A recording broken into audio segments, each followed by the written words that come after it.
நாலடியார் பாடல் எண் 336.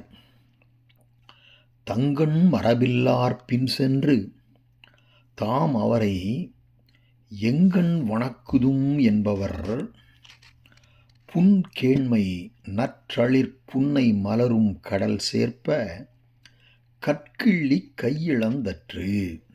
ஒரு அருமையான தொடர் ஈற்றடியில் வருது. கற்கிள்ளி கையிழந்தற்று. ஒரு பெரிய மலை இருக்குது. அந்த மலையை போய் இவன் கையையே கிள்ளி கிள்ளி வீசிடுவானான். அப்போ எவ்வளவு ஒரு பேதைமை அல்லது மூடனாக இருப்பான். கற்கிள்ளி கை இழந்தற்று என்றால் கல்லை நகத்தால் கிள்ளி கையை இழந்தது போல் ஆகும். இது உவமை. இது எதற்கு உவமையாக சொல்லப்பட்டது என்றால், இந்த உபமேயத்தை பார்ப்பதற்கு முன்னால் இதில் ஒரு விழி இருக்குது. ஆடு முன்னிலை, அதை பார்த்துடலாம். அது என்னது?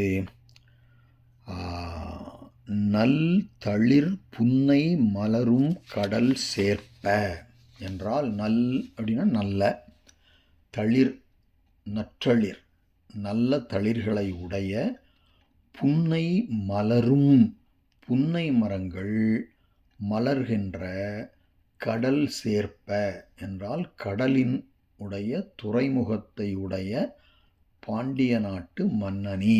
இதுதான் ஆடு முன்னலை விழி. இப்போ நம்ம 2 அடி, 3வது அடி, 4வது அடியும் பார்த்துட்டோம். நற்றளிர் புன்னை மலரும் கடல் சேர்ப்ப கற்கிள்ளி கை இழந்தற்று. கல்லை போய் கிள்ளி நகத்தால் கிள்ளி அவனுடைய கையை இழந்தது போன்றது. எது அப்படின்னா, இப்போ பாடலின் முதலடிக்கு போகலாம். தங்கண் மரபு இல்லார் என்றால் தம்மிடத்திலே நற்குணம் இல்லாத பேதையரிடத்தில். அவங்ககிட்ட எந்த நல்ல குணமுமே கிடையாது. அவன் ஒரு முசுடன், ஒரு முரடன், போக்கிரி இப்படியெல்லாம் வச்சுக்கோங்க. அதாவது அவனை திருத்துறதுங்கிறது முடியாது. அப்படி எல்லாமே கைவிட்டுட்டாங்க. அவன்தான் தங்கண் மரபில்லார். அவன் பின் சென்று அவனை போய் அவன் பின்னாடி போயிட்டு என்ன பண்ணுறாங்க?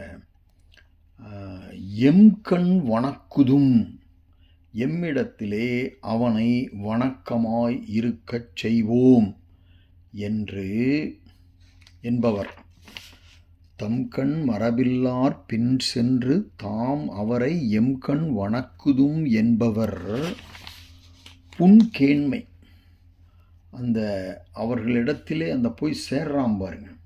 நான் போய் அவனை நண்பனாக்கி கொண்டு அவனை எனக்கு வணக்கமுடையவனாக செய்யப்போகிறேன் என்று சேர்பவனது அந்த அற்பமான சேர்க்கையானது கல்கிள்ளி கை இழந்தற்று.